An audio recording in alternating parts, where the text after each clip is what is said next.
one-point game. Walton can tip it. Bryant with the save. Oh, you got to get a shot here. Final seconds. Bryant for the win. Bang! The three. Lakers will get a chance to take the lead, and look who has the ball. With half a minute to play. Bryant for the lead. Yes! Kobe Bryant gives the Lakers the lead. This is, he was legendary before this game. Artest looking, gets it to Bryant. Bryant dribbling, has to put it up at the buzzer. Banks it in! Oh, he banks in the three, and the Lakers win the game. Buckle up for Kobe Bryant. Kobe Bryant just sucked the Germany out of the Target Center. What a play! Ora, e cá estamos nós, falar um bocadinho de basquetebol, temos aí muitos assuntos para falar, estamos de regresso ao formato normal, tivemos aí os primeiros 3 episódios desta nova temporada num formato especial, com 6 convidados para falarem de 6 determinadas equipas que eu escolhi de forma completamente aleatória e, portanto, agora voltamos ao nosso formato normal e, portanto, teremos aí, a partir de agora, o nosso episódio semanal. Como eu disse, vamos ter um foco maior sobre a Liga Betclic, o nosso campeonato, as nossas competições, não só o nosso campeonato, também a nossa Taça Portugal, a Taça dos Santos e, neste episódio muito específico, a Supertaça, que se joga este fim... É sábado ou domingo? Vasco? Domingo, não é? Sábado. Sábado? Não é domingo? Não. Domingo. Sábado. Dia 17. Dia sábado. 17, portanto, bem preparado que eu estou. Nem sei o dia da primeira competição. E se ao menos tivéssemos falado disso mesmo antes de mesmo começarmos? antes. E se eu tivesse feito esta pergunta? Exatamente. Portanto, mas fiquei aqui baralhado com a história do Jorge Sampaio e do Ronaldo Fenómeno, que fazem anos aqui no mesmo dia do nosso Zeca, que está ali escondido. Que ainda por cima não fazem, mas pronto. E portanto vamos então olhar para a Supertaça, vamos também olhar para aquilo que nós consideramos vencedores e derrotados da off-season da NBA, já lá vamos. Só dar esta nota, eu já disse isto no Mundo Fantasy, digo aqui também. Vamos ter pequenos episódios dedicados a fantasy e como é fantasy de basquetebol eu vou pôr também para a linha do Funda 3, portanto vai estar nas duas, mas tem mais a ver com fantasy, basquete é só por ser a modalidade. E portanto, cá estamos nós para falar então da Supertaça. Antes de mais, estão os dois bem dispostos? Tu estás bem disposto? Estou bem. Amaral, eu não te consigo ver assim muito bem.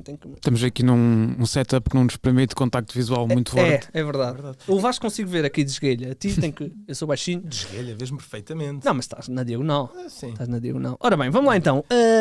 Espera aí, se calhar devíamos dizer isto. É a primeira vez que estamos a ser gravados também, não é? É? Não é? Não sei, não me lembro. Eu acho que é. É possível. Este podcast é possível. Vamos fazer aqui algumas vezes, porque o Zeca também anda muito tempo sem fazer nada. E a gente tem que puxar o gajo para fazer uma coisa. Ora bem, vamos começar pela Supertaça. Como já vimos, joga-se no domingo. Não, no sábado. Joga-se no sábado e vai colocar frente a frente o Sporting e o Benfica, que ainda agora acabaram de jogar e que jogam logo na primeira jornada do nosso campeonato. Nós depois vamos ter tempo para fazer uma divisão mais detalhada da Liga, portanto olhar para as para as 12 equipas do nosso campeonato, olhar aí para as mexidas, para as saídas, para os favoritos, para os não favoritos. Agora vamos focar naturalmente no Benfica e no Sporting e se calhar começamos por aqui, não é? Duas equipas que vão discutir naturalmente todos os títulos, vão estar naquele lote de discussão de títulos e a minha pergunta para vocês é, neste momento, quem está na frente? Depois desta pré-época, e ainda por cima acabaram de jogar também, não é? Moral. Posso começar eu? Eu acho que o Benfica nesta fase não, pelo plantel que apresenta, é o grande candidato este ano a nível interno. Um investimento fortíssimo que o Benfica tem feito e que merece ser salutado e não rebaixado, como já ouvi de algumas pessoas. Não rebaixar o Benfica? Sim, é transmissões de outros canais onde parece que se critica quem investe no desporto. E como já falámos anteriormente, acho que foi no Sporting, numa altura que o Sporting estava a investir bem, que não é o Sporting que não tem que investir ou não é o Benfica que não tem que investir. As outras equipas é que se quiserem acompanhar o Benfica que devem igualar esse investimento e não começar o choro ainda em fase de pré-temporada. Mas resulta, o choro em... Sim, apesar disto, acho que tanto Porto como Sporting têm condições para lutar na mesma pelos títulos. Então, no formato de Supertaça, que estou curioso para ver como é que vai ser. Em relação às equipas, além do investimento do plantel do Benfica, que também vai ter dias decisivos com a possível entrada histórica, possível entrada na Champions League, A continuidade do técnico também, do Norberto Alves, também é um ponto muito importante. Enquanto o Sporting está numa nova era, nota-se do Covid da pré-temporada que alguns atletas ainda estão a ajustar-se a novos papéis e, portanto, acho que o Benfica parte um bocadinho como favorito, embora também na pré-temporada o Benfica também mostrou que ainda precisa de muitas coisas, precisam de ser afinadas. Mas estou curioso para ver este primeiro teste a nível oficial, também o match-up entre treinadores, também que desafios o Pedro Nuno apresenta ao Norberto Alves, também estou curioso para acompanhar. E é isso, acho que vai ser a primeira amostra oficial de uma fase também decisiva para as equipas, porque além deste jogo tem depois o clássico da primeira jornada e entre esses duelos há decisões europeias tanto para o Benfica como o Sporting. Exatamente. O Sporting joga depois dos 2 jogos com o Benfica. Aliás, nem sabe com quem é que vai jogar. O Benfica é que joga, se não estou em erro, pelo meio. Exatamente. O Benfica joga a meio da semana com o Golden Eagle Ili. Olha, só focar aqui um bocadinho no Sporting ao Vasco, porque o Sporting realmente é uma nova era, digamos assim, depois da troca de treinador. O plantel também teve aqui algumas mexidas, saiu o Micah Downs, que até rasgou aí. Exatamente. Mantém-se o Travante, não é? Não estou enganado, Travante, exatamente. O Internacional Português Travante. Exatamente, sim. Agora já aparece uma bandeirinha portuguesa. Exatamente, já aparece. E a coisa correu bem, ele e o Nemias, não foi? Sim, correu muito bem. Pronto, depois não vamos poder contar com o Nemias nos jogos todos, não é? No dobramento, mas não há como, né? Sim, mas o Travante, que é um jogador que acho que faz todo o sentido, e das últimas, pelo menos dos últimos jogadores que tinha visto como naturalizados, é o jogador que está a ter mais impacto, e acho que faz todo o sentido, sim. Mas pronto, trazendo aqui de novo o foco para a Supertaça. É isso, antes de dizer só que concordo completamente com o Miguel nos elogios ao Benfica, ao investimento do Benfica, antes de me ficar aqui mais no Sporting, dizer, para mim, tem o melhor treinador português, tem o melhor plantel e tem algo que não aconteceu tanto no Sporting, que foi manter a base do ano passado, e a base que já tinha no ano passado de juntar uns jogadores. Tem um jogador que é o Tony Douglas, que é ex-NBA, foram também buscar um posto alemão que é ex-Euroliga, ainda há pouco tempo estava a jogar na Euroliga, portanto tem aqui jogadores de grande nível. Do outro lado, o Sporting é diferente, é uma mudança de ciclo muito grande, como estavas a dizer. Saiu o Luís Magalhães, que era o treinador que estava desde o início, desde o regresso do basquetebol do Sporting, e com ele também saíram aqui muitos jogadores. Houve muitas alterações. Nas contratações portanto, chegou o Pedro Nuno Monteiro, um treinador que já foi muito feliz em Ilha, curiosamente. E agora, é verdade, ganhou a taça, não foi? Exatamente, ganhou a taça na altura, foi um trabalho espetacular. Depois andou aí... Depois desceu. Ele depois andou, não sei, não, acho que não é ele que desce. Não é ele que desce.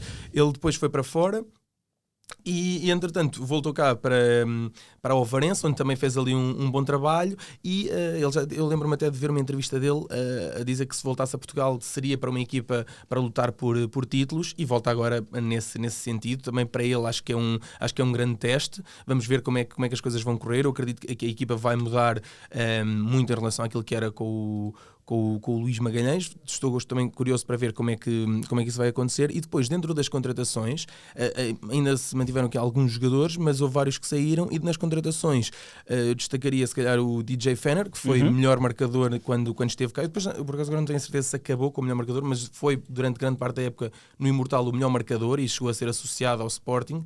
Foi para a Espanha e agora veio para aqui. Foram buscar também o Marcos Lovett Jr. Foi para a Espanha, não, foi para a Polónia. Foi para a Polónia, ok. Estava a confundir. Exato. E depois foram buscar o Marcos Lovett Jr., que foi um jogador que esteve com o Pedro Nuno naquele pequeno período na Ovarense e que esteve muito bem. E também estou aqui curioso para ver. Claro que, como sempre em Portugal, o que o Sporting vai fazer e qualquer equipa faz depende muito também da qualidade dos jogadores estrangeiros, e há aqui alguns que são um bocadinho uma incógnita para já. Há aqui um jogador, por exemplo, o Ivica Radic já jogou cá quando estava no Benfica, mas agora já passaram alguns anos, jogou cá pelo Benfica, mas agora já passaram alguns anos, não sabemos bem como é que vai ser.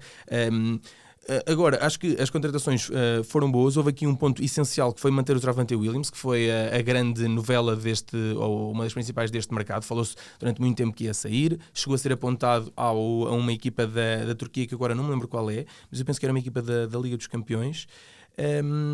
E chegou mesmo a ser, eu lembro-me de um jornalista estrangeiro dar um negócio como como quase concluído e depois acabou por não se confirmar. O Travante acabou por ficar e se eu já elogiei a equipa que acho que o Benfica tem o melhor plantel e o melhor treinador em Portugal, também acho que o Travante é o melhor jogador em Portugal, portanto para o Sporting foi quase uma contratação, no sentido em que ele já estava sim, aqui sim. Uma vitória. Sim. É isso, uma vitória de grande peso e claro que é daqueles jogadores que podem inclinar isto para qualquer lado. Portanto, dava também favoritismo ao Benfica, mas concordo com o Miguel que o Sporting está longe de ser aqui um underdog. Claro.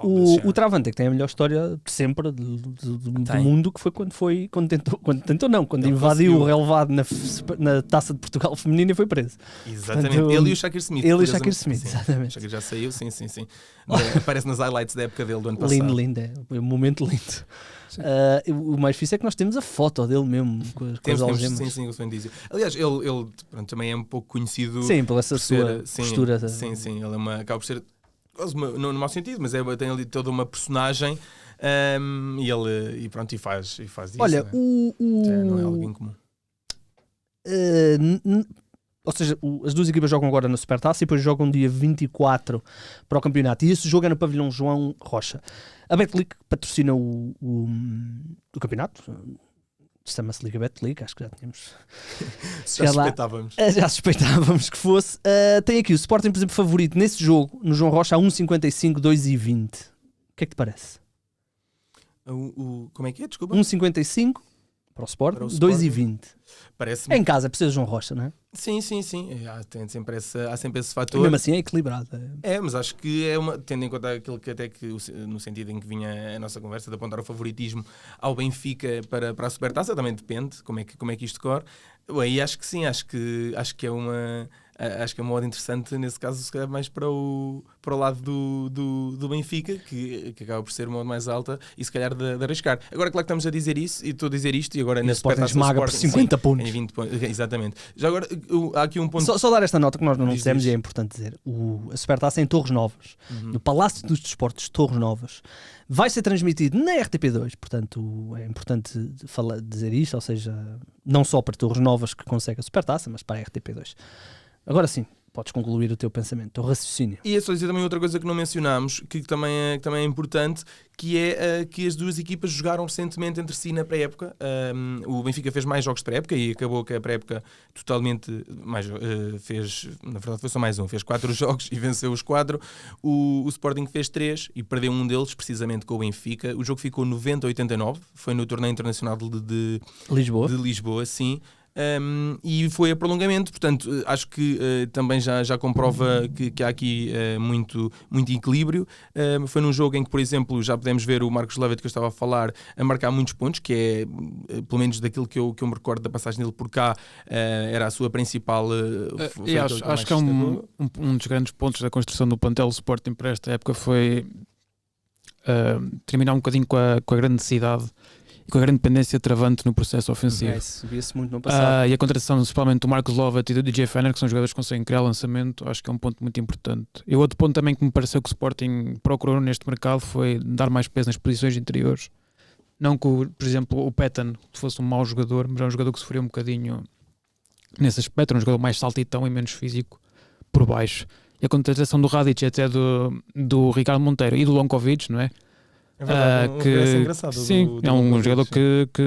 Ele esteve no Benfica em 15-16. E que estava a jogar na Pro Liga, no Veldomar, na Madeira. E é um jogador que é conhecido pelo seu mítico gancho. É verdade. Mas é um jogador que até pode dar alguns minutos engraçados. E acho que parece um bocadinho que o Sporting, o Radic também é um jogador que, pelas características que eu conheço dele, também é um jogador que joga melhor de costas para o centro. É mais antiga, é assim. Sim, comparando com o Petan, portanto acho que pareceu-me que o Sporting procurou isso. Queria mais criação ofensiva e mais peso nas posições interiores. Sim, a questão da criação ofensiva é importante, porque o Sporting realmente dependia muito do que fazia o Travante, e quando o Travante tinha más noites, ou tarde, ou manhãs, ou não estava simplesmente, o Sporting sentia-se dificuldades, especialmente no jogo off-court, no jogo trabalhado, não de transição. E portanto essa era realmente uma coisa que o Pedro Nuno Monteiro, nosso novo mister, certamente terá percebido rapidamente na equipa do Sporting. Só para fecharmos, Miguel, o Sporting realmente tinha aqui uma era com um treinador antigo, que é um treinador que, de todas as qualidades que tinha, e eram muitas e ganhou muitos títulos, Luís Magalhães, Era também um treinador bastante polarizador, ou seja, ele tinha volta e meia tiradas muito difícil. Eu lembro-me, por exemplo, quando o Sporting, aliás, quando foi o sorteio da Liga do ano passado, que foi aqui em Matosinhos, e ele recebeu um prémio qualquer, treinador do ano, qualquer coisa, ele recebeu qualquer coisa, chegou lá e disse qualquer coisa como: está aqui uma organização muito porreira, quase que nem parece que somos um país do terceiro mundo. Portanto, pronto, mas ele era uma personagem e saiu, e saiu, e já se estava mais ou menos a adivinhar, e ele acaba por sair. O que é que imaginas para este novo Sporting, digamos assim, uma equipa mais low profile? O Benfica investiu muito, nós já sabíamos que ia haver um investimento grande de milhões nas modalidades do Benfica, e realmente confirmou-se isto. Sim, acho que vai ser um Sporting pelo menos com um estilo diferente de liderança. Luís Magalhães, acho que os méritos de Luís Magalhães não podem ser questionados, não é? Nada. Títulos, é um treinador que defensivamente é muito forte. Agora o Sporting tinha uma grande dependência de travante, e se calhar vai mudar um bocadinho isso na forma de jogar, e depois veremos se vai ter sucesso ou não. Mas acredito também era importante uma renovação a nível técnico, para treinadores novos também com qualidade, e terem esta oportunidade. Tanto o treinador no Porto, o Fernando Sá, como o Pedro Nuno aqui no Sporting, também vai ser curioso, porque são técnicos que não estão habituados já à esfera de grandes clubes em Portugal, com todo o respeito pelos clubes que passaram, seja Liabon, seja Vitória. Portanto, estou muito curioso para acompanhar. O Sporting também acho que é uma renovação que o plantel precisava, e ainda assim acho que tem condições para lutar por títulos, e é uma equipa que, não tendo o orçamento do Benfica, tem qualidade também para se bater muito bem. E também estou curioso, também depois o teste ao plantel, caso a equipa volte a entrar na Europa, na FIBA Eurocup, porque não tem a entrada garantida, ao contrário do Porto, vai ter também que passar pela fase de qualificação. Mas é isso, estou muito curioso para ver o Sporting. E além dos jogadores que falámos, o Isaiah Armoud, também é um reforço ali para a posição de 3-4, um jogador que também promete momentos espetaculares, porque ele é fisicamente impressionante. Saltitão, sim. O Sporting vem de uma eliminação pesada, os números foram claros. O Sporting perdeu os 3 jogos com o Porto e só discutiu mesmo um deles, foi o 2, se não estou em erro. Portanto, pedia-se isso, não é? Pedia-se uma mudança. O Sporting, que apesar disto fez uma participação histórica nas competições europeias, portanto, e agora o Benfica tem essa oportunidade também. A Europa pesa muito também na construção dos próprios plantéis, não é, Miguel? Sim, basta ver cada vez mais os clubes grandes com as 5 vagas para jogadores estrangeiros em Portugal, e acabam por ter 6, 7 estrangeiros no plantel, para jogar também um bocadinho com isso, seja a nível de rotação, seja para depois na Europa também terem mais opções de qualidade. Sem dúvida nenhuma. Bem, vamos ver. Antes que eu estava a sentir a passar. Já estava a começar. Já ias da NBA, porque eu já estava a ver. Só queria dar aqui também um toque. Há aqui um jogador que ainda não falámos, que é o James Elliser, que assinou pelo Benfica este ano e foi campeão pelo Sporting. A última vez que ele esteve em Portugal foi no Sporting. Aliás, ele também foi campeão na Oliveirense, aí com o Norberto. Depois foi campeão no Sporting e saiu então, e agora voltou para... Estava Espanha, não é? Sim, penso que era no Granada, exatamente. Subiram de divisão para a Liga ACB este ano. Embora o Elliser não fosse jogador com mais minutos da equipa, mas diz muito também da competitividade. Sim, é isso. E acho que ele era um dos jogadores que... vi várias vezes a ser apontado, e concordo, como um jogador que fez depois muita falta ao Sporting, e se calhar também nesse departamento que estávamos aqui a falar de equipa não ser tão dependente do travante, se calhar também era esse tipo de jogador, e foi mais um de várias excelentes contratações, pelo menos aparentemente, do Benfica para esta nova época. Olha, só em termos mais gerais, nós temos visto um crescimento, e nós documentamos-lo aqui há vários anos já. O nosso campeonato tem... Às vezes as pessoas que não estão tão ligadas perguntam-me qual é que é o nível, e é difícil explicar às vezes qual é que é o nível comparativamente com outros países, mas nos últimos, 3, 4 anos estamos a ver o nosso campeonato realmente a florescer. A entrada do Sporting foi espetacular, não por ser o Sporting, mas por ter entrado com a força que entrou, obrigou os outros a irem atrás, e vemos que, por exemplo, a Oliveirense não teve essa capacidade e ficou ali num limbo, ou seja, não está no nível dos outros 3, mas está acima dos outros todos para baixo. A minha pergunta, assim, mais no termo geral, vai ser um ano de mais um passo, Miguel? Ou achas que estamos mais ou menos no nível onde vamos estar durante algum tempo, ou ainda este ano, passito acima? Depende, lá está, podemos estar um passinho acima na competitividade das equipas lá fora. A nível interno, acho que a separação entre os 3 grandes e o resto é muito grande. E estou muito curioso para ver se o Oliveirense mantém o lugar de quarto, no quarto lugar. Caso de Vitória, não é? Há a Vitória, há outras equipas também que se reforçaram bem. E eles sofreram uma autêntica revolução. É, Eles só mantiveram um português, acho sim. que foi o Balseiro. Sim, e um dos pontos fortíssimos de Oliveirense era o núcleo de portugueses. Fala-se muito de estrangeiros, mas o núcleo de portugueses de Oliveirense rivalizava com qualquer equipa em Portugal. E saiu o Ricardo Monteiro, saiu o Catarina, embora não tenha tido uma época fácil no ano passado, saiu o João Guerreiro para o Porto, já tinha saído o José Barbosa também Sim, para o Benfica, portanto estou curioso por aí. E acho que o desenvolvimento do jogador português também vai passar por aqui, e por quantos mais jogadores tivermos de nível é que faz a diferença, porque depois o recrutamento de estrangeiros também não é fácil, e tu tendo uma equipa que só podes utilizar 5, 6 jogadores faz muita diferença, porque muitas vezes as equipas mais fracas conseguem competir com os grandes enquanto os jogadores estão frescos, mas depois o desgaste e o acumulado de faltas claro. Faz mesmo muita diferença. Vamos ver, estou muito curioso para ver a prestação das equipas nas condições europeias. Nós no ano passado fomos mais ou menos surpreendidos. Nós sabíamos que a Europa Cup não é propriamente uma competição inacreditável, mas há bom nível, e o Sporting ter chegado onde chegou foi muito, muito interessante. Vamos ver, por acaso estou muito curioso. Sim. Olhem, diz Miguel. Era brutal o Benfica entrar na Liga dos Campeões pelo desafio e pelo nível que iria encontrar, e é uma porta que abriria muitos olhares para o basquetebol português, porque já dentro da realidade da FIBA das competições europeias, a Basketball Champions League já é uma competição que tem muitas pessoas a acompanhar, comparando com a FIBA e a Europa Cup. Olha, ajuda-me só com uma coisa, o Benfica está aqui nos quartos de final. Como é que isto vai quem depois? Depois é só o vencedor. É só o vencedor? E o resto cai para a FIBA e a Europa Cup. Ok. Portanto, o Benfica... Embora do sorteio, eu confesso que já não me lembro de todos os adversários do Benfica. É o Golden Eagle Ili, do Kosovo, é o Norrköping Dolphins da Suécia e o BK Budivelnik. Que grande momento. Eu, para mim, todos os episódios tinhas de dizer o nome assim de 3 equipas. É o Budivelnik. Sim. Da Ucrânia. E depois não há mais equipas. 2 desses países estão em guerra. Ou um está e o outro esteve. Sim, mas pelo sorteio que calhou ao Benfica, o Benfica não se pode queixar, porque podia ter calhado uma equipa espanhola e era sempre perigoso. Mais difícil.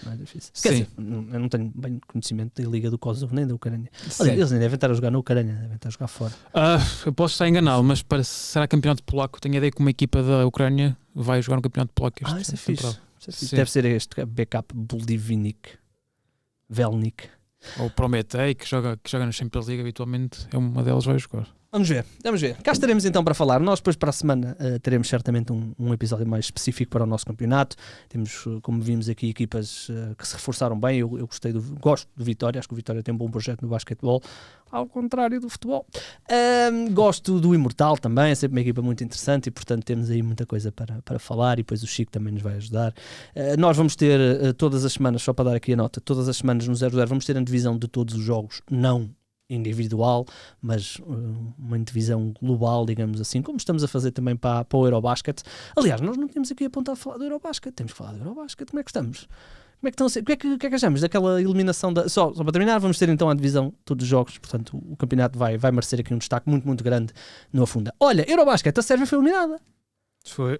Inacreditável com a Itália, do nosso Fontecchio. A Itália é carrasco da Sérvia. Ano passado já tinham ganho em Belgrado e eliminaram a Sérvia de poder ir aos Olímpicos, e agora voltam a ser um carrasco, e é um choque enorme, porque a Sérvia era um dos grandes candidatos a vencer o torneio, mas o nível está tão alto que não podes facilitar contra estas seleções, e a Itália, já sabe, jogo rápido, atirado de fora, e conseguiram, e é uma seleção que também tem reconstrução curiosa, e os rumores do backstage de que o menino Paulo Banquero poderá estar disponível para jogar pela Itália nos próximos torneios, portanto pode ficar aqui uma coisa muito interessante, mas é um grande choque, que é o primeiro grande candidato a cair. Ficaste chocado com alguma coisa? Não, estava aqui a lembrar uma coisa, é assim, eu tive de férias, por isso não tenho mas os espera aí, jogos, tiveste férias no país do Eurobasket e não viste? Não está a ser todo no mesmo país. Agora, ok. O Dirk Nowitzki estava lá a ser homenageado. Não vi, é verdade. Mas se quisesse, terias que dar meio rim para ver esta fase eliminar, que aquilo está mesmo muito caro. Não, mas pronto, eu estava a dizer, então tenho visto mais ou menos algumas coisas. Vi, por exemplo, que o Luca acho que perdeu o primeiro jogo no Eurobasket, porque ele da outra vez tinha ganho os jogos todos. Pois foi. Portanto, perdeu o primeiro jogo. Aliás, mas essa derrota foi incrível. Ou seja, não é a derrota em si, mas portanto, o Dragic andava a jogar só 20 e poucos minutos. E nesse jogo, ele jogou muito bem na primeira parte e depois na segunda parte praticamente não jogou. E depois perguntaram-lhe isso, claro. Né? E ele ficou lixado e disse, perguntei ao treinador. E levantou-se e foi-se embora. Pelos vistos, eles fizeram uma reunião eles chamaram-lhe uma emergency meeting, onde o Doncic exigiu que o Dragic jogasse. E o Dragic passou a ser titular, passou a jogar 37 minutos, em 40, e a partir daí a Eslovénia rebentou toda a gente com quem jogou. Isso é um momento Ronaldo. Ronaldo também foi o Perguntem ao Queiroz. Perguntem ao Queiroz. Pronto, mas o que eu até ia dizer foi, eu até ouvi isto, foi no podcast do Bola ao Ar, já agora aproveito para dizer porque foi lá que eu vi e eles estavam a falar, foi dos momentos extra-jogo, nomeadamente das arbitragens, que tenho visto tem havido alguma polémica, é isso. Eles contaram dois exemplos, sim, um foi esqueceram-se de um lance livre. Exatamente. E o outro foi desapareceram 22 segundos Exatamente. Pronto, sim, eles contaram isso e depois contaram uma história ainda mais inacreditável. Eu, como não tenho visto os jogos, só tenho ido ver. Da Geórgia com a Turquia. Foi exatamente. O quê? Então foi o jogo da Geórgia com a Turquia. E se tu não sabes desta história, ias adorar isto, porque pelos vistos houve confusão entre o Korkmaz. Sim. Foram ameaçá-lo depois. Uma espera. Inacreditável, é isso. Vocês têm estado a sentir. Não foi ameaçá-lo. Supostamente a Federação Turca diz mesmo que se chegou a vias de facto. Exatamente, era mesmo que lhe bateram. Mas da Turquia também não esperem muita verdade. O nosso treinador Ataman também, com todo o respeito, é um maluquinho da cabeça. O Ataman é aquele treinador que veste polos mais parecidos possíveis com o equipamento adversário, que é para confundir os adversários. E no jogo contra Montenegro, na reta final do jogo, o Kendrick Perry, que é o base naturalizado de Montenegro, faz uma assistência brilhante para o treinador da Turquia. Lindo e resultou. Eu não sei como é que a FIBA permite isso, mas nós estamos a dizer que eu estava a pensar para mim, como é que o gajo se lembrou disso? E depois, vocês sabem que as faltas técnicas têm que ser assinaladas logo. Não é esperar. Há penso que foi Turquia-Geórgia, ou algo assim, um jogo da fase de grupos da Turquia, em que o jogador adversário recupera, está isolado, e Ataman percebe que vai fazer 2 pontos, Ataman chamam-no qualquer ao árbitro, leva a falta técnica e assim há um lance livre para a equipa adversária, em vez de marcar o lançamento fácil de 2 pontos. É este nível de ratice que o nosso campeão europeu Ataman tem. Genial. A cena dos 22 segundos é brutal. Sim. Desaparecer em 22 segundos é muito bom. Mas eu não sei se vocês estão a par disso. Eles também explicaram isso a seguir a isso. Pelos vistos, o problema prende-se há um litígio entre a Euroliga e a FIBA, porque a Euroliga não quer que os árbitros que apitam a Euroliga apitem competições da FIBA, porque pronto, as competições entre si são... E porque eles não estudam, ponto final. Mas é isso, exato. O que faz com que os melhores árbitros, no fundo, não possam estar presentes. E daí isso. Pronto, outra coisa curiosa é que eu não vi o lance, mas acho que, só em jeito de curiosidade, o lance do Korkmaz, que deu origem àquilo tudo, acho que foi com o Sanadze, que jogou em Portugal na Oliveirense. Fica só a nota. Olha, eu já vi muitos jogos, felizmente consegui ver muitos jogos, nós subscrevemos. O que é que tens achado, Igor? Tu que não és tão dentro do basquetebol europeu. Eu tenho visto os norte-americanos, tenho visto que eles estão, pelo menos, alguns podcasts que eu vi. Eu tenho gostado do nível, confesso. Já vi alguns jogos que, pronto, por exemplo, o primeiro Espanha-Bulgária, percebeu-se logo que a Espanha ia explodir. Mas o nível, tenho gostado comparativamente com o outro, acho que está semelhante ou melhor. Fiquei um bocadinho desapontado com a Turquia. Bastante desapontado com a Turquia. Que é sempre uma casa a arder, tem muito talento, mas tirando aquele Mundial que eles foram à final em 2010, já não. Mas para perguntar o que é que achas? Achas que o nível não está... Não estou a achar muito alto, tenho gostado mesmo muito de acompanhar. Eu fiquei desapontado com a Turquia, vi todos os jogos. O grupo não B, vi o da Bélgica. O grupo B, fantástico. Eu só não vi o da Bélgica, não gostei nada da Turquia. Achei que a coisa não sei porque não está a funcionar bem. Os melhores minutos cá foi a segunda parte agora com a França no jeito final. Foi um bom jogo. Mas curiosamente, Cedi Osman, que não te lembras, mas também não me lembrava, mas Cedi Osman tinha falhado lances livres decisivos contra os USA no Mundial 2019. E voltou também a fraquejar agora com a França, falhou os dois, depois o jogo vai para prolongamento e a França acaba por conseguir ganhar. Estás a ver, Cedi. E tu que este ano até tens aí uma boa oportunidade. Não gostei muito do torneio dele, por acaso. Não foi famoso. Não? Comparado com o Sengun. E mesmo o Cork, mas também não foi muito hot and cold. Sim. Olha, portanto, estamos aí na quartos de final, são hoje, portanto, provavelmente quando o podcast sair já vão ter aí alguns resultados finais. Vamos ter aí o jogo de hoje é o Espanha-Finlândia. Grande competição está a fazer o Lauri Markkanen, que agora está nos Utah Jazz. Temos o Alemanha-Grécia, depois também às 19h30. O Franz Wagner estava em dúvida, eu acho que ele teve ali uma entorse dizem que pode ser grave, vamos ver. Estou curioso para ver este jogo. A Alemanha é capaz de chatear um bocadinho a Grécia. A Alemanha está a fazer um torneio fantástico. Está, sim senhor, e muito organizado. Schroeder está a fazer uma boa competição, não com números mágicos, mas muito... Schroeder que ainda está à procura de equipa na NBA, não é? Depois temos amanhã o Eslovénia-Polónia e depois o França-Itália. Portanto, temos aqui a Espanha, grande favoritismo, tal como a Eslovénia. Podemos ter aqui um Espanha-Grécia ou Espanha-Alemanha. Espanha-Grécia seria incrível. E podemos ter aqui um Eslovénia, eventualmente França, pode ser também um excelente jogo. A França também está a fazer, não está a ser espetacular, mas está a ser muito consistente. O Rudy Gobert está a fazer um excelente torneio também. Olhem, isto é uma boa ponte para a NBA. Nós decidimos olhar aqui só muito rapidamente para a off-season. Nós já falámos aqui de muitas equipas e eu também tenho estado a fazer introduções com as notícias. E portanto vamos só olhar aqui para algumas equipas que para nós foram ou vencedoras ou derrotadas. Há aqui algumas questões polémicas, tenho total certeza. Olhem, só muito rapidamente, o que é que acharam da troca do Donovan Mitchell? Vasco? Assim, eu se calhar falo a seguir porque eu queria falar é o teu, como vencedor dos então vamos já. Então vamos já. Olha, podemos começar aí por aí. Começa por aí. Então um dos teus vencedores é os Cavaliers, não é? Sim, são os Cavaliers. Espera, desculpa, estamos bem de tempo, Zeca? Está tudo bem? Estou-te a ver aí nervoso. Estás bem? É isso? Bateria? Caso coisa? Está bem. Sempre um momento de giro para quem nos está a ouvir. Exatamente, ainda por cima não veem o Zeca. Mesmo no vídeo, nem sequer o estão a ver, portanto estou a falar sozinho. Mas também acho giro, depois criam-se essas figuras. Eu, pelo menos quando ouço podcasts, quem será o Zeca? Quem será o Zeca, exatamente. Zeca, depois põe uma foto tua em tronco nu. Aliás, estás quase a fazer anos. Vais trazer bolo? Segunda-feira temos bolo. Sim. Ok, ouviram todos aqui. Segunda-feira temos bolo. Eu depois na terça confirmo essa informação. Força, desculpa, Vasco, vamos lá. Portanto, os teus vencedores, Cleveland Cavaliers. Acho que, não sei se, Miguel, é os teus também? Não. Também tenho na lista. Também tens. Sim, mas acho que para todos nós os Cavaliers fizeram, ou pelo menos tiveram uma boa off-season. Diz-me. Sim, é isso. Antes de entrar na troca, os Cleveland Cavaliers são uma equipa que já há uns anos para cá houve aqui uma mudança que deixaram de ser parvos. Mas, Vasco, desculpa, houve uma mudança, mas até surpreendente. Nós no ano passado não imaginávamos que eles iam fazer a época que fizeram. Sim, é verdade, mas neste momento já começam-se a ver mais escolhas acertadas. De antes, claro, houve o LeBron e, por exemplo, no draft o Irving foi uma boa escolha, claro. Não é? Mas no fundo, se não fosse o LeBron, os Cavs nunca tinham chegado àquele título. Os Cavs, na sua história, só tinham ganho duas séries playoff antes do LeBron. Exato. Acho que demonstra bem o que era e houve aqui uma mudança. Eu agora não me lembro do nome do GM, acho que é Altman, não tenho a certeza. E ele está-se a movimentar bem. A equipa no ano passado eles já foram uma surpresa. No draft a escolha do Mobley acho que é consensual que foi excelente. Acho que toda Mike Kenzie. Eu nunca tinha visto, era outro, se calhar é diretor. Então. Pois, o Kobe Altman é o diretor das operações. Exatamente, era esse o nome que eu tinha ouvido. E que eu me queria referir.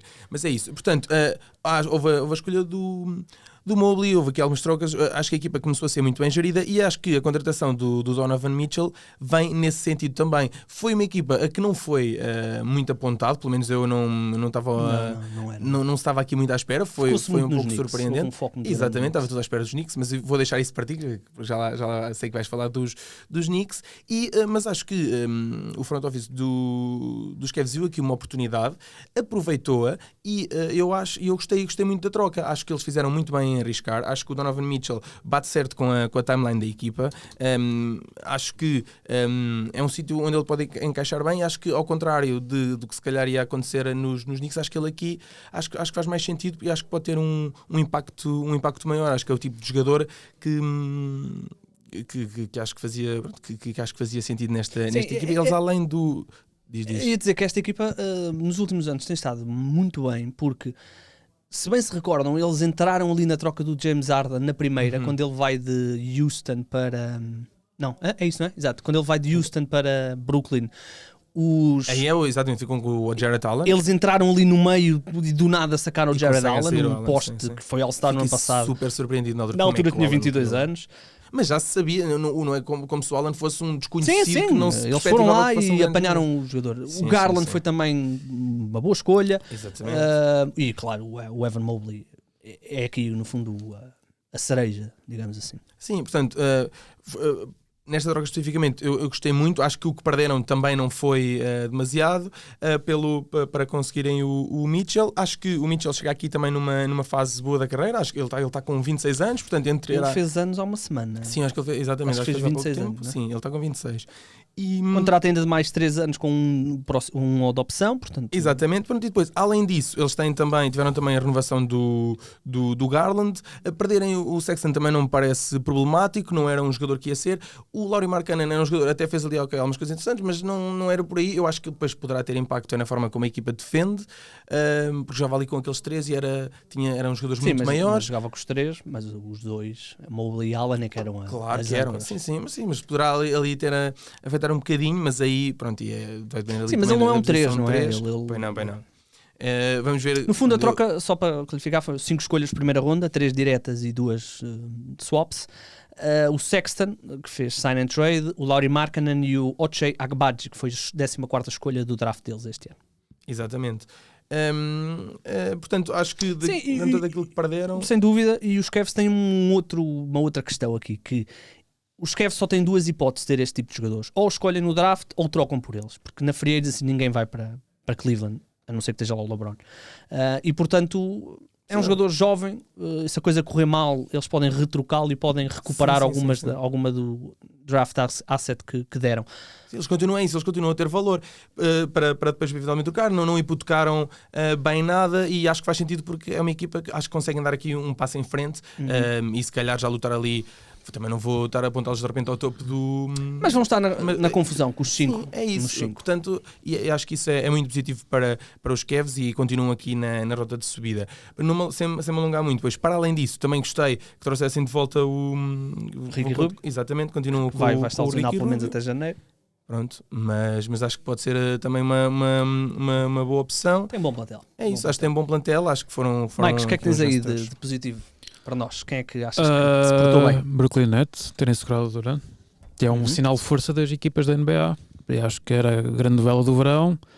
Como é que um jogador ainda naquela situação contratual já estava a querer 4 anos ainda de contrato, a querer bater o pé, a trocar, a situação não tinha resolução, e os Nets bem bateram o pé e seguraram o jogador. E só, ainda mais uma chega, não só ele queria sair, como depois ainda disse que ficava se eles despedissem o treinador e o GM.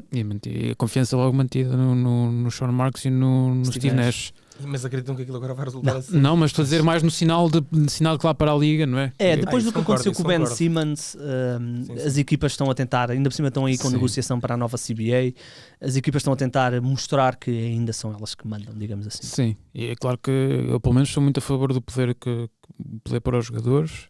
Tem que ser nivelado. Mas claro que há limites, e não podes assinar um contrato longo e passado um ano ou despede o treinador, não sei o que, então à minha vida.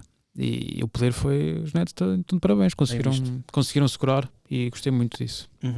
E também bateram o pé na questão do Kyrie, portanto não lhe sim, deram mas o Kyrie, sim, também. Sim, mas não é? O Kyrie, por todos os problemas, é um bom jogador, não há dúvida nenhuma, e se calhar numa outra equipa, numa outra postura de outra equipa, tinha conseguido a extensão que queria, e a equipa disse que não. Kevin Durant, que não ficou satisfeito com o seu rating de 2K. 96, não é? Eu vi.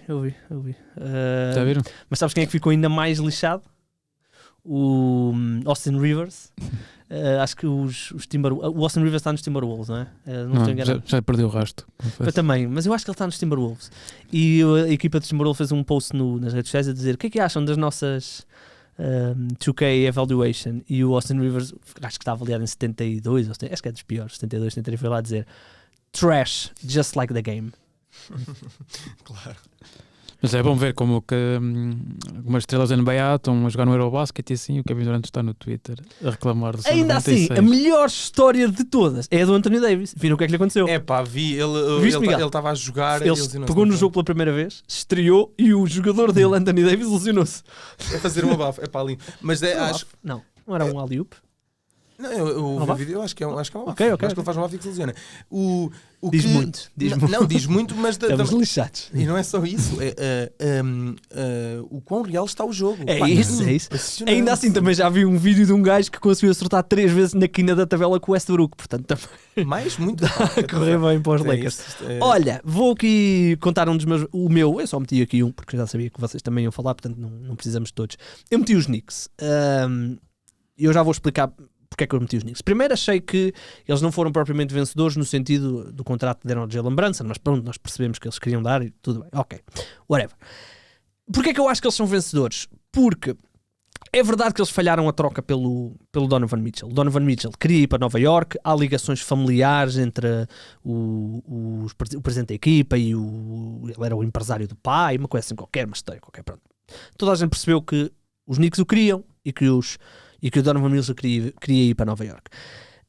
Segundo aquilo que eu tenho lido, os Utah Jazz, sabendo isso também, sabendo que os Knicks o queriam e que o Donovan Mitchell queria ir para Nova York, tentaram esticar a corda ao máximo. E ao contrário dos Cavaliers, que eu acho que já tinham ali um core que tem muita qualidade, não estou a dizer que sem Donovan Mitchell os colocava na luta pelo top 4 do Oeste, não colocava, mas colocava logo no tier abaixo. E os Knicks não tinham isso. Portanto, os Knicks, se fossem buscar Donovan Mitchell, iam ficar, eventualmente, teriam que dar um Julius Randle, vamos imaginar. Portanto, iriam ficar com um backcourt de Jalen Brunson, Donovan Mitchell. Vamos até imaginar que o Julius Randle ficava. Vamos imaginar que eles só davam piques. Ficavam com Julius Randle, ficavam com Mitchell Robinson e com RJ Barrett. Este 5 e este plantel... Não acho que ia... Não acho que ia entrar no mesmo grau de qualidade dos Cavaliers.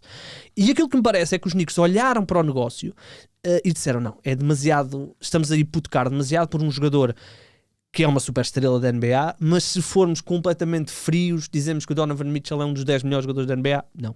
Dizemos que é um dos 15? Não. Mesmo se não fores completamente frio. É isso. Mas pronto, mas andará ali na casa dos 20, 25. Portanto, percebo que os Knicks, se calhar há 10 anos... como aconteceu, por exemplo, com o Carmelo Anthony, que os Knicks deram tudo para ter o Carmelo Anthony quando o Carmelo Anthony ia ser free agent passado 6 meses. Aqui parece-me que os Knicks olharam e disseram, os nossos assets continuam aqui, portanto a próxima estrela que quiser sair, nós temos condições para lá ir e não nos vão pedir o couro e o cabelo, como se costuma dizer. Portanto, considerei os vencedores porque não entraram na loucura de darem tudo para ter o Donovan Mitchell e mesmo assim iam estar sempre aquém das outras equipas. E, portanto, considerei vencedor nesse sentido. Por outro lado, tudo aquilo que os New York Knicks fizerem a partir de hoje vai ser sempre avaliado no sentido de sim, mas vocês não fizeram a troca do Donovan Mitchell. Portanto, não terá sido uma decisão fácil para o Leon Rose e, portanto, estou muito curioso para ver. Ainda assim, dar esta nota que, mais friamente pensando, acho que os Knicks acabaram por ter uma decisão que me parece correta. Vamos ver o que é que vai acontecer. Eu não colocava como vencedor, como não derrotados. Eu percebo e trazes nesse sentido. Para os Knicks, tudo o que é não ser derrotado, acho que é vitória. Sim. Eles basicamente foram ponderados, que é algo que não costumam nada ser. Sim. Noutros tempos teriam dado tudo. Eu vou ser sincero. Eu, a certa altura, imaginei mesmo que eles fossem dar 9 picks para ter Donovan Mitchell. O que era qualquer coisa. Iam hipotecar. Bem, olha, nós não falámos aqui, mas outro dos vencedores, não sei se concordam comigo, são os Minnesota Timberwolves, não é? Não podemos ignorar uma equipa que já não vence uma série de playoff há não sei quantos anos. Foi buscar o Rudy Gobert, se pagou muito ou pouco, isso já debatemos várias vezes, mas consegue aqui uma equipa muito, muito interessante para atacar a próxima época. Acho que consideramos como vencedores, ou não partilham dessa opinião? Miguel? O que é que achas? Médio. Porque acho que D'Angelo Russell e Anthony Edwards... D'Angelo Russell é o último ano lá. Portanto, não há... Sim, mas acaba por ser se calhar mais um impacto negativo, que tem menos decisão do que um positivo, não sei. Eu encaixo Towns, Gobert, também me deixa... Sim, eu percebo o que estás a dizer nesse sentido. Eu só acho é que uma equipa que está há tantos anos sem ser relevante, fazer uma troca destas para pelo menos ser relevante, gosto. Agora, se vão ser campeões ou se vão ser eliminados na segunda ronda, isso já é outra conversa e teremos depois avaliação nessa altura. Mas gosto quando as equipas não estão paradas, não se dão, tipo os Pacers que são iguais a vida inteira. E pronto. Olha, e derrotados, o que é que temos aí? Derrotados. Que é que tem? Olha, em destaques, eu gostei, eu também gostei dos Clippers irem buscar o John Wall. Acho que Gostaste de Clippers? Gostei. Os Clippers têm um plantel muito, muito bom. Se as coisas correm bem, cuidado com Muito eles. forte. Sim, os Clippers Tem têm... sido assim nos últimos 3-4 anos. Nunca corre bem, felizmente. Sim, exatamente, mas a nível de plantel muito forte. Sim, mas este ano Tem um treinador também muito bom. muito bom. Tai Lu tem muitos bons jogadores. Negativo? Sim, estava a pensar se havia mais algum. Os Boston Celtics. Boston Celtics também temos de destacar aqui positivamente. Sim. Acho que se mexeram bem. Foram buscar. Nós falámos aqui muitas vezes durante os playoffs que faltava, se calhar, soluções banco ofensivas. Foram buscar o Brogdon. Infelizmente o Gallinari lesionou-se, mas pelo menos o Brogdon dá Faltava ali faltava um base mais pensador. Faltava mais um base, portanto vamos ter ali pelo menos 20 minutos onde eles estão mais ou menos seguros, não estão tão à rasca, digamos assim. Olha, e o que é que temos de equipas que para nós não se tenham portado tão bem na off-season? O que é que tens aí, Vasco? Tenho os teus Washington Wizards. Os meus? Sim, tu é que és eu tenho a ideia que és o maior e único defensor deles em Portugal, porque uma vez disseste que eles iam surpreender e ainda estamos à espera. Eles foram ao playoff nesse ano. Ao play-in, acho. Playoff? Mas foram um lixo na mesma. E só porque vão continuar a ser um lixo, a questão do Bill continua lá e nem acabam por ficar com ele. E é uma dessas equipas que estão nesse estado neste momento, sim. Não vão ganhar nada, só vão continuar e tem ali o jogador. Pronto, e um jogador que tem uma no trade clause, que é inacreditável. Portanto, sim, é nesse sentido só de serem iguais. E pronto, se calhar depois tenho aqui mais um nome, mas se calhar deixo-vos agora dizermos qualquer coisa. Eu tenho Miami, acho que Miami tem um bom plantel na mesma, vai ser muito forte. Perdeu o PJ Tucker, não tem propriamente um 4 na equipa. Estou muito curioso até para ver se vão cometer o erro de colocar o Bam Adebayo a jogar a 4 para dar minutos ao Yurt7 ou Deadman. Estou mesmo muito curioso para ver o que é que eles vão fazer aí. Achei só que os Heat foram, ou seja, os Heat envolveram-se em todos os negócios. Estavam na questão do Kevin Durant, estavam na questão do Donovan Mitchell.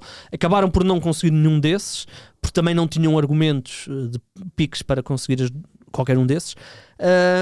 E chegamos agora ao ponto onde a equipa é exatamente a mesma, um ano mais velha, todos eles, o Kyle Lowry e o Jimmy Butler tiveram épocas abaixo daquilo que imaginávamos, muito por conta do físico também, e portanto acho que os Heat, não sei se não estão a começar a perder aquele comboio dos três da frente, os Boston, os 76ers e os Bucks. Não sei se os Heat não vão ficar ali num limbo porque o plantel não melhorou.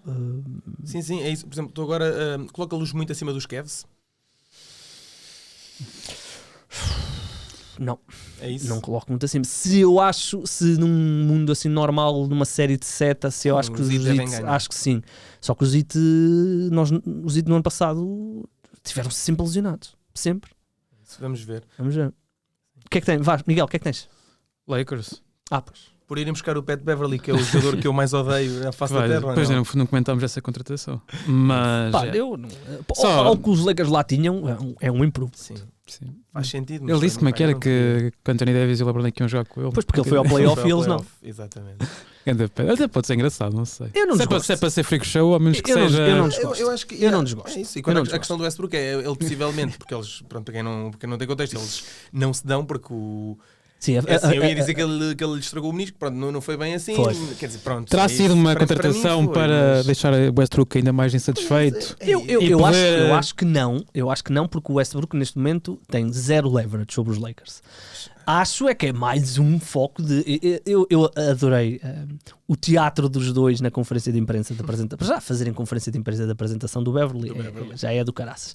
Mas o Westbrook lá e depois abraçarem-se e depois ele atirou-lhe uma toalha e ele disse First Dime of the Year. Parvoíce, eles nunca se deram. O Westbrook lesionou... o Beverly lesionou gravemente o Westbrook. Todos os problemas de joelho que o Westbrook tem advêm dessa situação. Para quem não conhece, o Westbrook jogava nos OKC, o Pat Bev nos Rockets, e o Westbrook vinha tranquilamente com a bola e ia pedir um timeout, e o Beverly lançou-se para tentar recuperar a bola e bateu no joelho. O Westbrook não saiu do jogo nesse jogo, mas depois veio-se a descobrir que tinha uma lesão no menisco e parou bastante tempo. Portanto, eles não são, e depois tiveram um monte. E numa altura em que o Westbrook estava a lutar pelo título, sim, não é? Exatamente. E ainda no ano passado, talvez o jogo mais embaraçoso da história do Westbrook foi o do ano passado contra os Timberwolves, onde o Beverly literalmente para as câmaras estava com o dedo no nariz a dizer que ele stinks, e o Karl Anthony Towns se recusou a levantar os braços sempre que o Russell Westbrook lançava, nunca, ou seja, não o defendia. Pronto, whatever. Portanto, sim, dos Lakers como derrotados porque ainda não conseguiram trocar o Westbrook, não é? Muito especificamente por causa disso. Sim, é isso, é um problema que continua, portanto não conseguiram solucionar, e acho que é isso. Fizeram algumas alterações no roster, embora também não... Sim, marginais, não é? Sim, não é algo que deve me entusiasmar muito, portanto é isso. Acho que vai ser, pelo menos com o Beverly, mais um palhacinho para o espetáculo. Olha, mas Miguel, diz-me só uma coisa, há 2 pacotes que estamos a ver, aliás há 3, portanto há o pacote de Indiana, com Buddy Hield e Miles Turner, há o pacote de... Não gostas desse? Isso não vai acontecer. Vamos ver. Vai tudo depender do que é que o dono de Indiana acha. Ele é um homem de 81 anos, não estou em erro. Só se for por aí. Se ele quiser fazer ele nunca o fez. Acho que está a ficar demente. Não. Para dizer isto, ele nunca o fez em toda a vida que tem os Pacers. Nunca fez um rebuild. Se ele disser, ok, vamos fazer um rebuild, faz todo sentido. Mandam embora os outros 2, vão lá abaixo, tentam o Wembanyama, ficam com o Westbrook um ano nos livros e depois deixam-no ir embora. Eu não acho que ele vá querer fazer porque ele tem 80 e poucos anos, ou seja, porque é que eu referi a idade? Porque o que é que ele pode pensar? Em 2029 eu vou ter quase 90 anos, eu não vou saber o que é que vai dar a pique dos Lakers, portanto não vamos fazer rebuild. É uma das opções. Outra opção, aquela malta, os Bogdanovic, os Mike Conley, os Clarkson, é outra opção. E a outra opção que se tem falado nos últimos dias, Charlotte, Gordon Hayward, eventualmente um outro jogador. Olha, um dos grandes derrotados, atenção, é o Charlotte Hornets. Os Charlotte Hornets passaram de ser uma equipa, os gajos têm ali, passaram para ser um lixo e acabaram de ter um dos melhores jogadores a ser preso. Olha, qual é que é o pacote que gostavas mais? Se não é o que tu acreditas mais, Miguel, o que tu mais gostavas? O pacote que eu mais gostava? Sim, onde é que era? Indiana? Eu era Indiana. Talvez, mas não acredito muito nisso. Também não. Pelo menos um processo em tribunal do dono de Indiana merecia. Sim. Se fosse é porque os Lakers para o rebuild, o que é que têm para dar para um rebuild? É os 2 picos, os Lakers só têm 2 picos. Pois, mas se calhar consegues mais do outro lado. Mas vou dizer uma coisa, tendo em conta a idade dos jogadores dos Lakers, a pique de 2029 dos Lakers pode ser muito interessante, mas vamos ver. Olha, e tu, Vasco, qual era? Era também. Sim, também seria assim. Olha, o que é que temos mais derrotados para fechar? É isso, para fechar. Tenho aqui mais um que são os Mavs, só por especificamente por ainda não terem um substituto. Pois, e não vão ter um substituto para o Brunson. Eu acho que o substituto para o Brunson parece-me que eles acreditam que vai ser o Tim Hardaway. Não é substituto, eles não são iguais a jogar. Mas aquilo que eles vão tentar é que o Spencer Dinwiddie pegue nos duties do ball handling do Brunson e o Tim Hardaway entra ali. O Tim Hardaway falhou a época toda passada. Sim, e o Dinwiddie é um jogador que acho que isso até poderá resultar, e eles foram buscar, por exemplo, o Chris Wood. Essa movimentação gostei, acho que sim, mas acho que mas deixarem sair o gajo por nada. É isso, e o Brunson ele conseguiu, ele tinha um papel muito importante na equipa, ele construiu esse papel, ele tornou-se um jogador muito importante em jogos importantes. Muitas vezes era ele que tinha a bola e conseguia tirar ali um pouco a responsabilidade de Doncic ter de estar sempre e de carregar a equipa sempre às costas. Portanto, acho que era um jogador muito importante, e no sentido de não... Mas lá está, se calhar até depois vão conseguir solucionar isso, mas para já, no sentido de não o terem conseguido substituir. E terem-no perdido por nada. Sim. Portanto, isso é também relevante. Normalmente as equipas fazem um sign and trade, fazem qualquer coisa ali, eles perderam literalmente por nada. Pronto. É mesmo assim. Olha, meus amigos, vamos então fechar. Vem a Supertaça. Nós voltaremos na próxima semana. Vamos olhar para a Supertaça, vamos olhar para o campeonato. Provavelmente teremos um episódio especial só de campeonato.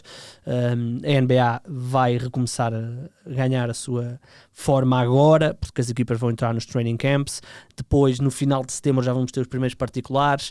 E depois, daqui a um mês e uma semana, já estamos aí em grande ambiente de jogos. Portanto, se conseguir afundar 3, mande-nos o vídeo e nós vamos continuar volta e meia, não é sempre, porque depois é obrigado a tomar banho e... Vamos fazer mais vezes em vídeo, não é, Zeca? Gostaste? O Zeca, só para dar este contexto, estamos longe do tempo, Zeca. Temos 7 minutos do tempo que tu me disseste. Só para dar este contexto, o Zeca percebe zero de basquetebol. Aliás, ele estava-me a dizer há bocado que já não joga basquetebol há 30 anos. E por alguma razão decidiu ficar aqui o episódio inteiro. Gostaste? Aprendeste? Já sei mais. Muito bem. Pessoal, se conseguirem afundar 3, Mandem-nos o vídeo. Esqueci-me do separador. Espera, agora é que vai ser. Se conseguirem fundar 3, mandem-nos o vídeo. One-point game. Walton can tip it. Bryant with the save. Oh, you're going to get a shot here. Final seconds. Bryant for the win. Bang! 3. Lakers will get a chance to take the lead, and look who has the ball. With half a minute to play. Bryant for the lead. Yes! Kobe Bryant gives the Lakers the lead. This is, he was legendary before this game. Artest looking, gets it to Bryant. Bryant dribbling, has to put it up at the buzzer, banks it in! He banks in the 3, and